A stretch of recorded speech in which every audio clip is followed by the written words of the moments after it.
સતલાસણા આરોગ્યની ટીમ દ્વારા સતલાસણા ગામના ચાંદીપુરમ વાયરસ અને આ રોગના કોઈ કેસ ના આવે તે માટે આખા સતલાસણામાં સર્વેલન્સ કરવામાં આવ્યું છે। જેમાં કાચા મકાન અને પાકા મકાનોની યાદી કરી કાચા મકાનોવાળા દરેક લોકોને પોતાના મકાનની અંદર કોઈ તિરાડ પડી હોય તો તાત્કાલિક પૂરી દેવી, જેથી કરીને આ સેન્ટ ફ્રાયમાંથી તેની અંદર ઈંડા ના મૂકી શકે અને આ ચાંદીપુરમ વાયરસનો રોગ આગળ વધે નહીં। એટલે તેના આગોતરા પ્લાનિંગ મુજબ સતલાસણા આરોગ્ય ટીમ દ્વારા મિલેથિયમ પાવડરની ખરીદી કરી લેવામાં આવી છે અને જરૂરિયાત દ્વારા ઘરે તાત્કાલિક ધોરણે તેના ડસ્ટિંગ કરવામાં આવી રહ્યું છે અને લોકોને સાથે સાથે પોતાના ઘરની અંદર આજુબાજુ ઉપર નીચે કોઈ પણ જાતના કચરાના ઢગલા હોય તો તેનો પણ તાત્કાલિક નિકાલ કરી 7 તારો કે ખાતાને સાથ સહકાર આપવા જાહેર માઇકની પંચાયતની અંદર માઇક દ્વારા જાહેરાત પણ કરવામાં આવી છે, જેમાં ખાસ કરીને લોકોનો સાથ સહકાર મળી રહ્યો છે। પણ વધુમાં કહીએ તો આ રોગની કોઈ દવા નથી, જેથી સાવચેતી એ જ હાલની પરિસ્થિતિમાં ઉપાય સમજીને ચાલવું। ભરત પટેલ MP HW સતલાસણા 2 અને મનીષાબેન ચૌધરી FHW સતલાસણા 2 આરોગ્ય ખાતું PSC બાલુસણા તથા ગામના આશા બહેનો અને વેક્ટર કંટ્રોલ ટીમના સભ્યો તેમજ પંચાયત તરફથી પણ વધુ સહકાર આપનાર એવા તલાટી કમ મંત્રી Shri Dhanrajsinh Amla. Reporter Alpeshbhai Raval, DT news live 24 Mehsana.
અત્યારે આ ચાંદીપુરમ રોગ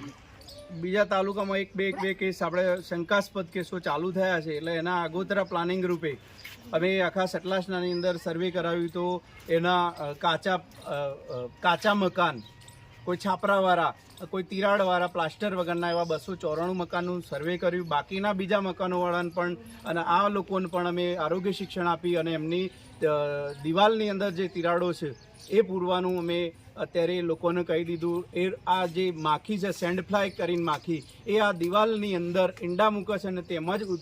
મોટી થાય છે, એટલે એ માખી કરડવાથી આપણા જે 14 વર્ષથી નીચેના બાળકોને આ કરડે છે તો 2 થી 3 દિવસમાં એ બાળકનું મૃત્યુ થઈ જાય છે। એટલે આ રોગની ગંભીરતાને ધ્યાનમાં લઈને લોકોને કીધું કે આપણે આપણા મકાનોની આ મરામત કરાવી દઈએ, મકાનોની આજુબાજુ ચોખ્ખાઈ રાખીએ કે જેથી કરીને આપણા કોઈ વાલસો એ બાળક આપણે ખોઈ ના બેસીએ। સતલાસણા તાલુકાની અંદર કોઈ એવો કેસ આવ્યો છે અત્યારે ખરો? ના, સતલાસણા તાલુકામાં હજુ સુધી ભગવાનની મહેરબાનીથી હજુ સુધી કોઈ કેસ આવ્યો નથી અને અમે અમારા પ્રયત્નો ચાલુ કરી દીધા છે, જેથી કરીને અમને વિશ્વાસ છે કે ભાઈ કોઈ કેસ આવશે નહીં, કારણ કે લોકોનો પણ સહકાર એવી રીતે અમને મળતો થયો છે। મહેસાણા જિલ્લાની અંદર કોઈ કેસનો જાણવા એવું? જિલ્લામાં તો સાહેબ છે ને, એ જિલ્લામાં તો કેસો ચાલુ થયા છે એકલ ડોકલ, બરાબર, અમુક જગ્યાએ બાળકોનું મરણ પણ થયા છે, તો એના અનુસંધાને અમે અહીંયા લોકોને જાણકારી આપીએ છીએ કે આપણા વાલસોયું બાળક તો આપણી આરસના કારણે, આપણી સાફ સફાઈના કારણે, બરાબર, આપણી ઘરની મરામત ન કરાવીએ ને એના કારણે આપણી જે આ મક્ખી કરડી જાય અને આ સેન્ડ ફ્લાય ચાંદીપુરમ રોગ થાય અને આ રોગનું બીજું એક એ છે કે એનું કોઈ નિદાન અને સારવાર અત્યાર સુધી હાલી એની કોઈ પ્રોપર સારવાર નથી, જેથી કરીને આપણે અત્યારે જાણકારી અને સાવચેતી એ જ ઉપાય છે। અત્યારે પાવડરની દવા છંટકાવ કર્યો એ સારી દવા હતી? આ એક મેલોથિયોન કરીને પાવડર છે કે જે તિરાડોમાં, કાચા ઘરોની તિરાડો હોય, દિવાલ હોય, આપણે ત્યાં આની એક બોર્ડર